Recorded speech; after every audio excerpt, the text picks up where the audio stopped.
మరి ఆనాడు నేను చేస్తున్న కార్యక్రమాలకి మరి అదే విధంగా నాకు వెన్నంటే ఉండి నేను ఉన్న తమ్మి అని నన్ను రెక్కలు విడిగిన పక్షిలా గిలగిలగల కొట్టుకున్న సందర్భంలో అన్న సీనన్న నన్ను దగ్గున హక్కున చేర్చుకొని నేనున్నాని తమ్మి నన్ను రాజకీయాలకు వేదికకి మరి నన్ను పూర్తి భరోసాతో నన్ను ఈ రోజు ఇక్కడ నించొని మాట్లాడుతున్నంటే వారి నిండైన ఆశీర్వచనం నాకు మెండుగా ఉండబట్టే ఈ రోజు ఈ వేదిక ముందు మాట్లాడే అవకాశం నాకు రావడం.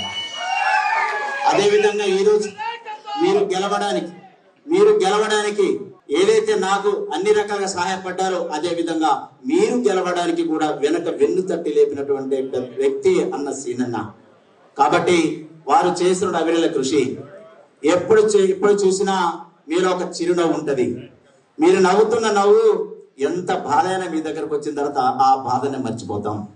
మీరు మాట్లాడిన విధానంలో మమ్మల్ని ఎక్కడో తట్టి లేపి ముందుకు నిలిపే ప్రయత్నాన్ని మీ మాటల్లో మాకు కనిపిస్తుంది.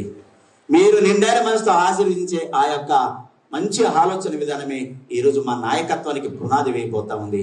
అది మీ వల్లే సాధ్యం అవుతుందని చెప్పేసి నిండు సభలో నేను తెలియజేస్తా ఉన్నా. ఎందుకంటే సీనన్న ఒక ప్రపంచనం, సీనన్న ఓ కాప్యతనురాగా పెంచే మౌనత వ్యక్తి, సీనన్న నేనున్న తోడుగా ఉండే ఒక వ్యక్తి.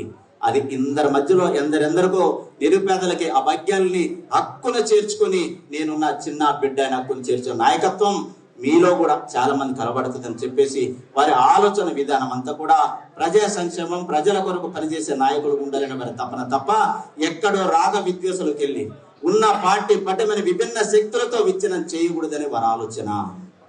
ఒక రాజకీయ నాయకుడిగా సమాజానికి పరిచయం చేస్తే ఎందరెందరో నిరుపేదలకి సహాయం చేసే అవకాశం మీకు దక్కుతుందని వారి ఆలోచన. అలాంటి వాళ్ళు నేను కూడా ఒకడిని.